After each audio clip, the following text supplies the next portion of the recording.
5 things. And that's the difference between someone who reads a chart and someone who just stares at one. And number 5 is the hidden one, and it can make a huge difference. We don't trade against the trend. That's dangerous. But swing traders do look for bottoms and for tops. And this is a signal that helps you see that one coming. Stick around for that one. Let's get into it.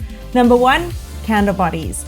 And here's the mistake everyone makes. They sit there reading every single candle like each one means something. Most of them are noise. What you're actually doing is watching a level you already picked and waiting for one standout candle to turn up and tell you you were actually right. These aren't a prediction, they're a confirmation, and often they're your entry, or at least a decent reference of what's a fair price to pay.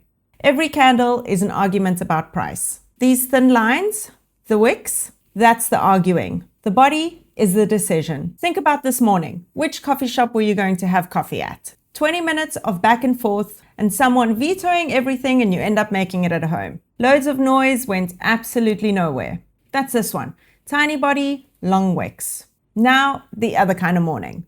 Everyone agrees straight away and you're out the door in 90 seconds. That's this one. Big fat body, that's conviction. Now there are dozens of these shapes. Doji, tweezer tops, all interesting. But today, we'll highlight 2 that fit how we actually trade and help you make a decision. This one is a bullish engulfing candle on Bitcoin. One candle swallowed the one before it. That's the moment in a disagreement where one side just takes over and it's done. And this one is a pin bar. Tiny body and one long wick. Price tried to go somewhere and got completely rejected. But here's the rule, and it's the most important thing in this whole video. These are only worth taking seriously if they show up in a zone you've already confirmed might be significant. So with an engulfing candle, I'm looking for 3 things. Number 1, it's at a level that already matters, whether that's a support and resistance, an EMA, or a Fibonacci. That's when you really lean in. Number 2, real volume behind it. See these down here? Volume is increasing. That's a good sign. And number 3, the one most people miss, the break. It might be that candle or it might be the ones right behind it, but punching clean through the EMA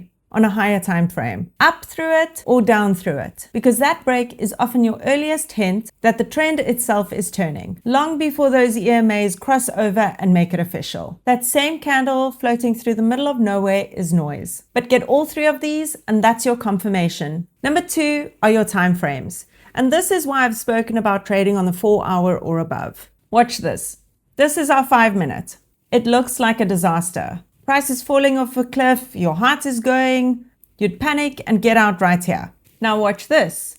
Same coin, same moment on the 4-hour. The whole terrifying crash, that's this one candle over here. The trend is completely fine. Here's how I explain it to the moms in our community. Imagine judging your child's entire day on the last 5 minutes before bed.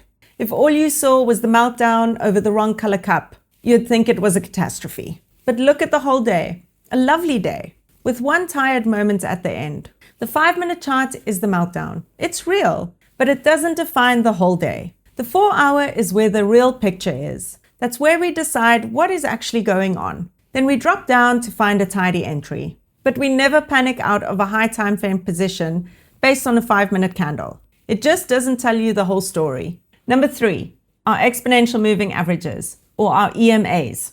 This is how you actually see a trend. An EMA is just an average of the last however many candles drawn on a smooth line. It smooths out the noise so you can see the direction underneath. We run 3 of them, the 21, the 55, and the 200. And this is how I think about it. Price is a toddler at the playground, and it runs off, it explores, and it gets brave. But it always comes back to check in. The EMA is you, sitting on a bench. So watch what price does when it comes back to that line.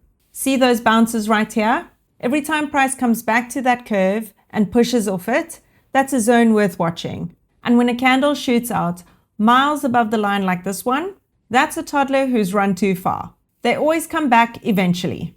And you're not stuck on that bench either. As they drift across the park, you pick your bag up and you move along with them. Whichever way you've drifted, that's your trend. Line pointing up, uptrend. The line pointing down, downtrend. All tangled up in the middle. The market doesn't know either. Or it could be consolidating. So we pay attention. Now the big one, crossovers. When the faster EMA crosses over the slower EMA on a higher time frame like the 4-hour, that's a potential change of trend. So that's your first 3, your levels, your time frame, and your trend. That's what I write in my journal, in the free Moms Who Trade app. Before I risk a single cent, this is what I use to protect my downside. And it can do the same for you. It has free tutorials, a trading calculator, a journal, and a goal setter to help you trade towards what matters most to you. It's free in the App Store for iPhones, or visit app.momswhotrade.co. See you in there.